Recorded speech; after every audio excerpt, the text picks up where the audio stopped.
So today I was asked to talk about in-app payments and what your different options are and why those matters. But I'm really happy to sort of jump around a little bit as well and sort of tailor, if there's any questions, specific things you guys want to talk about. So yeah, we'll get started. So Bambora is a payment gateway. We are a global company. We work in Europe, North America, and the Asia Pacific as well. We are actually quite a big business here in APAC. There's about 250 people. About myself, I'm the head of development for APAC. I've had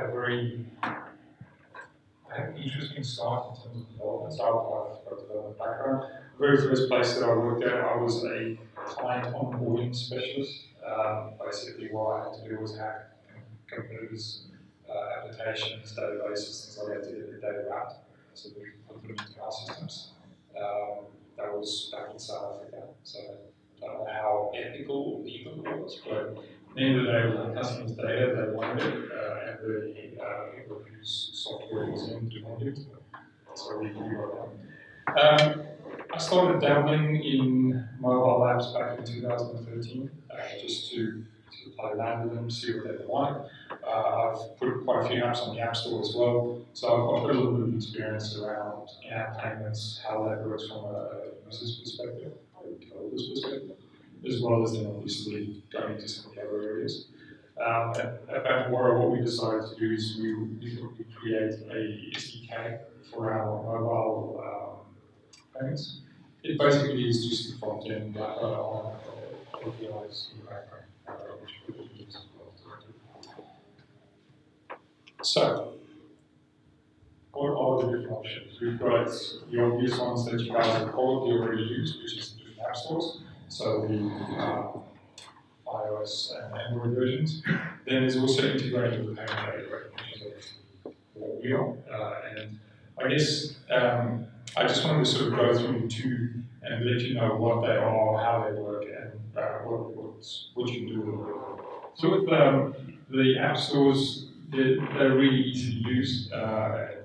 You just import the SDK, off you go. That uses the install credit and all that sort of stuff as well. So you really don't have to think about anything. As a developer, it's really the simplest system. Users have the same sort of experience that they used to across all the different devices, which is really handy, obviously. Main drawback from my perspective that the obvious is really expensive. So all of the different app stores, be it Apple's, Google's, Steam, they all take 30% off the top. So you always got to keep that in mind. Also, you have to work with different providers.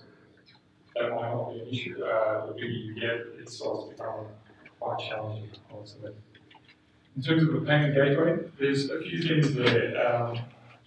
It's a single provider, one place that you go to for all of the different transactions that you have. So if you're going through multiple platforms, let's say you've got something on Steam, you've also got it sitting on the App Store for whatever reason, or anything like that, you go through one place, you have one area where you have to negotiate. So if you've got different volumes of transactions, you can say, well, I've got 1 million transactions a month, I don't want to pay 30%.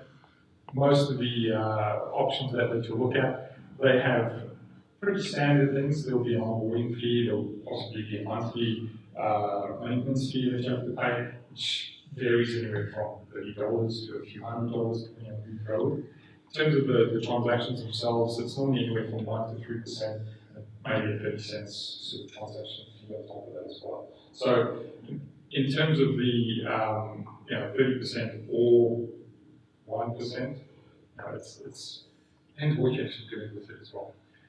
Again, based on what you want to do, you can negotiate rates. You've also got a lot more flexibility around payment methods. So with in-app games, the App Store makes sense. It's one place.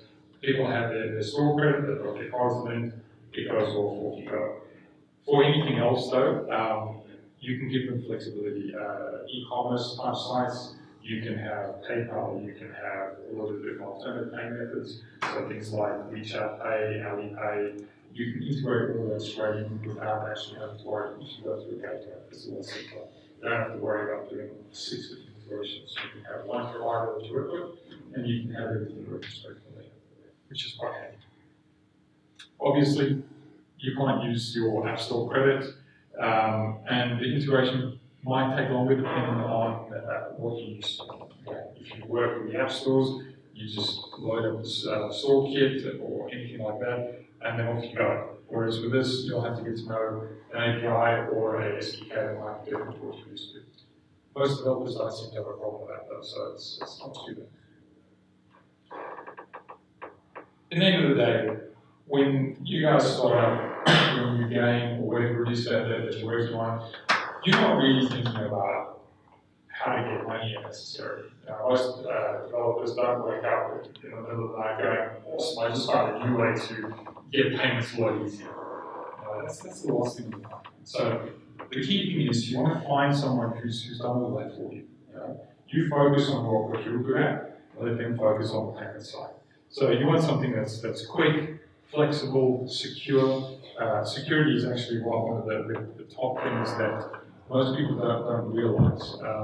If you want to take payments and you're not going to something like the App Store, you've got to worry about PCI compliance, so keeping on credit card information, access to that. You've got to be very, very mindful of the security aspects. So what I want to is just a little bit of stats. So we did quite a bit of research before we started our mobile SDK. As I was saying, security is the top concern. That's the one thing that most developers spoke about. This research wasn't done with general population companies. It was actually developers who we got in, and we actually got them to give us a whole bunch of information. As you can see, performance is there, but it's not the main thing. Different payment types, API integrations, they're okay with the one way of doing it.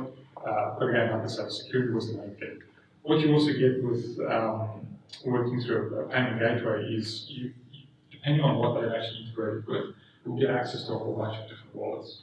So you all know about Apple Pay and the fact that you can put your credit card details in there. That's a wallet.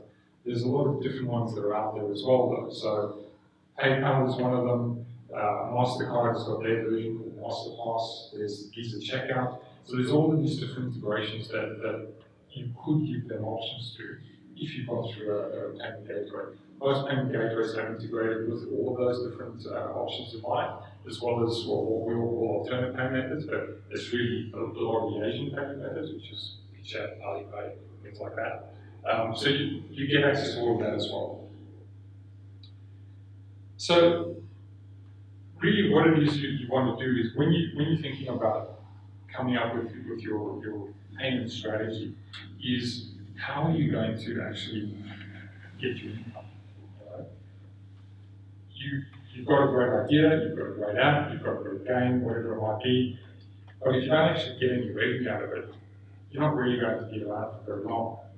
So you have to think about that as well. You've got to make sure that you build it into your user experience. You don't want it to be clunky. If you've used something like Uber, they've got what you call a frictionless payment experience. So you've already put all that information in previously, and it just happens in the background. I don't know about you, but the amount of times I've had to take my card out to actually pay for things online has diminished over the last few years. I think with the advent of all of the fingerprint scanners on laptops, on mobile devices, all that sort of stuff, it's becoming a lot less relevant. It's not about what it is you want to use to pay. It's just how easy is it. It just happens in the background. So that's what you want to think about when you're creating your apps as well, is how do you get that information in and how do you make it as seamless as possible. You don't want to spend half an hour trying to figure out how to get the card details in, which again is why the app stores are very handy. So again, like I said, we work on we try and make things easier for you guys by looking after the payment side of things so that you can do what you do well. So I'll stop there, because like I said, it's probably one of the most boring subjects that you guys would have had today. And I'll put it out there for you guys to ask a few questions. And we can go through that. Questions? So one of the challenges, I guess, for digital goods and games is using alternate payment solutions. I think it breaks the terms of service of Google. Only Apple or Google. Google. No, Google account manager, otherwise, but Okay. I guess I know there's a lot of developers using alternate payment solutions, but they don't necessarily have the same visibility that a company like ours might have. But do you have any anecdotal comments about how developers might work with your payment solution, to be distributing APKs and something separately outside of the stores, or how have you found the terms of service? And that's the one that I was struggling with in terms of, in-app payments and using payment gateway. The terms are quite clear. If it's digital goods, that's it. You have to use the in-app version. I must admit though, I thought that with some of the research that I did, Google didn't actually have that limitation because you could use things on PayPal as well, and there was no problem with it. I know if it's e-commerce, there's no issues whatsoever because it's physical goods. So once you're dealing with that, you can use whatever you like. In terms of the actual digital content, I haven't actually seen anyone do it. There's one customer that actually, it's not a great user experience, so I wouldn't necessarily recommend it, but they actually broke out to a web page instead, so it's no longer in the app. So they get around it by doing that. It basically opens up Safari or whatever browser you've got uploaded, do all your details there, and then if you go and you can go back, you can actually redirect back to the app. Yes, that still breaks out in terms of service, because that's not what the version because we can. Correct. So, and that's why, like I say, for games it is a bit of a challenge. Look, it's one thing that I've actually spoken to Apple about a few times over the last while, because they do have a captured market there. But they obviously are of the opinion that the big boys, they're Apple, they don't have to, if you don't like it, you go somewhere else type approach. So no, unfortunately I don't have a nice way to get around that one for you. I guess the way that some people get away with it on Google Play is there's a lot of developers sort of trying to tap into the Southeast Asian market, so they do submissions that obfuscate the alternate payment solution, and that really gets them after something is kind of up there. So it's not something that we want to do because you run the risk of publishing it. It's possible to do it. And that's the thing, I mean, you can lock things out as much as you like, people will always find a way around it. But if you want to stay in business long term, most of the time you unfortunately have to take the hit. So yeah, it's a challenge. So it's sort of more like a question as I've never dealt with payments before.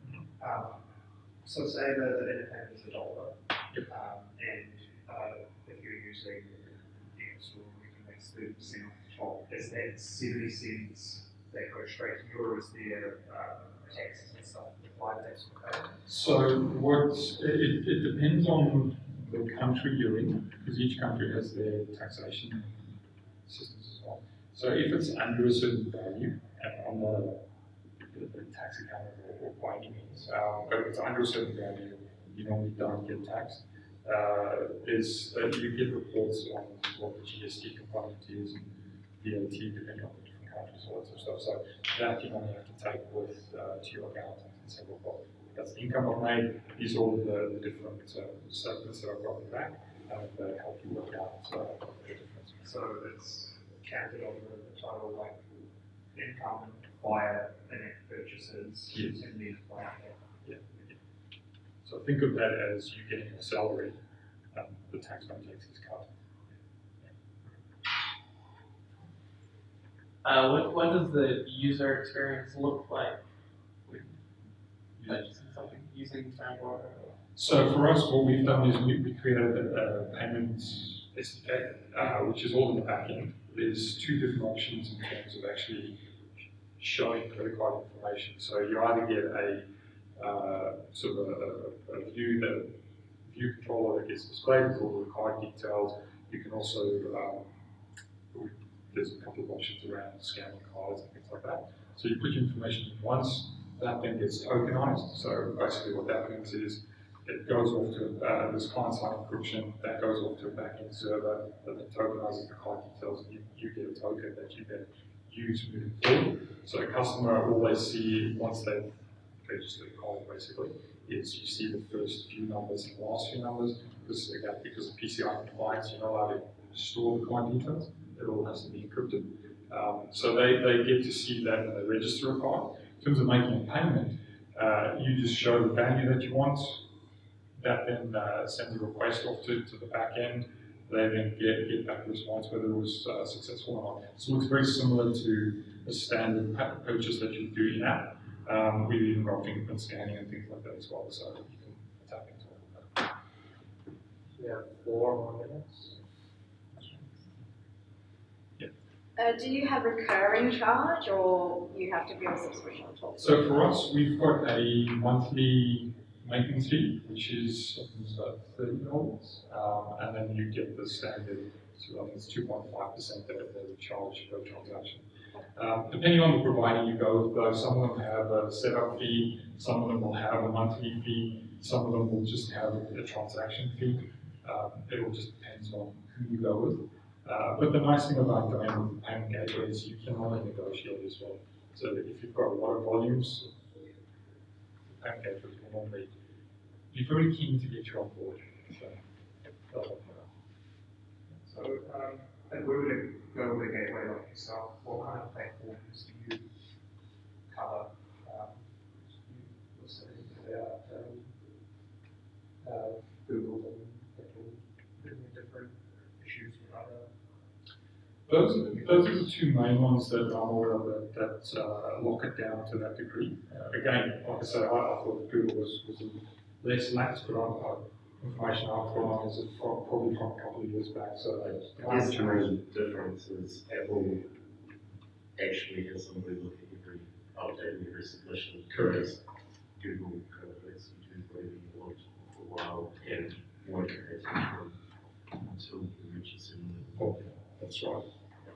Yeah, because they will go there. So what we've got is we've got quite a few different options in terms of our, what we call merchants being able to use. So we've got through websites, we've got through, because we've got some REST APIs that can be used, which can be we now have mobile SDKs, Android and iOS.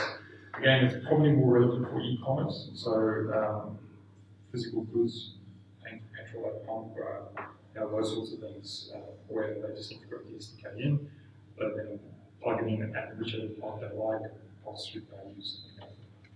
But we pretty much cover the whole range.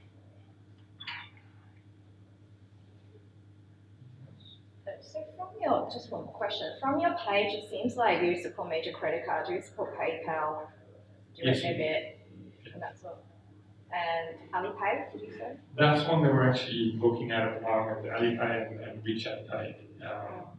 Again, it's not something that we needed up until recently. It's something that's really growing very quickly, though.